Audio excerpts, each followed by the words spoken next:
रूस और यूक्रेन के दरमियान जारी बहरान में कमी के हवाले से बड़ी पेशरफ्त हुई है और रूस ने कहा है कि वो यूक्रेन की सरहद से अपनी कुछ अफवाज को अड्डों पर वापस बुला रहा है। खबर रसा एजेंसी AFP के मुताबिक यूक्रेन की सरहद के करीब 1 लाख रूसी फौजियों की मौजूदगी को देखते हुए रूस के यूक्रेन पर हमले का खतरा था, ताहम सिफारती कोशिशों के बाद रूस ने पीछे हटने का ऐलान किया। रूस के ऐलान के बाद यूक्रेन ने कहा है कि मगरबी इत्तेहादियों के हमरा मुश्तरका सिफारती कोशिशों ने एक खौफनाक रूसी हमले को टाल दिया है।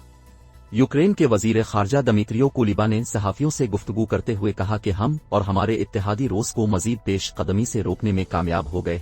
ये फरवरी का वस्त है और अब देख रहे हैं कि सिफारतकारी मुसलसल काम कर रही है। ये सर्द जंग के बाद यूक्रेन और रूस के दरमियान अब तक का सबसे बदतरीन बहरान है, जो रवां हफ्ते अपने उरूज पर पहुंच गया था और अमरीकी हुक्काम ने खबरदार किया कि यूक्रेन के दारुल हुकूमत कैफ समेत पूरे मुल्क पर बड़े पैमाने पर हमला हो सकता है। मंगल की सुबह रूसी वजारत दिफा के तर्जुमान ने कहा कि यूक्रेन के करीब तैनात कुछ फोर्सेज ने अपनी मशक़ें मुकम्मल कर ली हैं और वापस जाने के लिए तैयार है। वजारत दिफा के सरबराह इगोर कोनाशेंकोफ ने रूसी खबर रसां एजेंसियों को बताया कि जनूबी और मगरबी फौजी इजला के दस्तों ने अपना काम मुकम्मल करके बजरिया रेल और सड़क नकल व हमल शुरू कर दी है और आज वो अपनी फौजी छावनियों की तरफ जाना शुरू कर देंगे। ये फौरी तौर पर वाज़ेह नहीं हो सका कि इसमें कितने यूनिट शामिल थे और इनखला का यूक्रेन के इर्द गिर्द मौजूद फौजियों की मजमूई तादाद पर क्या असर पड़ेगा, लेकिन ये कई हफ्तों में रूसी की जानिब से इनखला का पहला ऐलान है। अगर मगरबी हुक्काम भी इस बात की तस्दीक करते हैं कि रूस अपनी अफवाज कम करने के लिए इक़दामात कर रहा है, तो उससे यूरोप में एक बड़ी जंग का खदशा कम हो जाएगा, जिसका हर गुजरते वक्त के सताए खतरा बढ़ता जा रहा था। पहला रद्द अमल जर्मन चांसलर ओलाफ शूल्स की तरफ से आ सकता है, जो मंगल को मॉस्को में रूसी सदर व्लादिमीर पुतिन के साथ बातचीत के लिए आने वाले थे। मंगल की बातचीत से कबल जर्मन वजीर खारजा एनालिना बेरबोक ने खबरदार किया कि सूरत हाल खासी खतरनाक है और किसी भी वक्त मजीद बढ़ सकती है।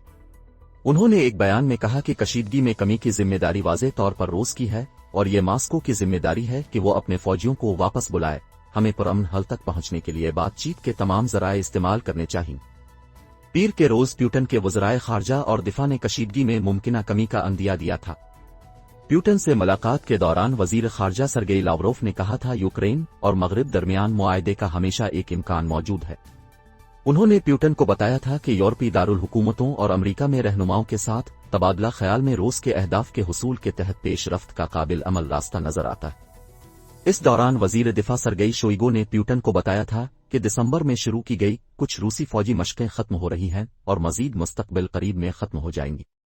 रूसी रहनुमा और उनके आला मावनीन मुसलसल ये दलील देते रहे हैं कि मौजूदा बहरान अमरीका और मगरबी यूरोप की जानिब से मॉस्को के जायज सिक्योरिटी खदशात को नजरअंदाज करने का नतीजा है। रूस पहले ही क्रीमिया के इस जजीरा नुमा को कंट्रोल करता है, जिसे इसने 2014 में यूक्रेन से छीन लिया था, और मशरकी यूक्रेन के कुछ हिस्सों को कंट्रोल करने वाली अलहदगी पसंद कुव्वतों की हिमायत करता है। दूसरी जानिब अमरीकी सदर जो बाइडन और बरतानवी वजीर आजम बोरिस जॉनसन ने पीर को एक काल में इत्तेफाक किया था कि सिफारतकारी का अहम मौका बाकी है। डाउनिंग स्ट्रीट के तर्जुमान ने कहा कि रहनुमाओं ने इस बात पर जोर दिया कि यूक्रेन में मजीद मुदाखलत रूस के लिए एक तवील बहरान का बाइस बनेगी।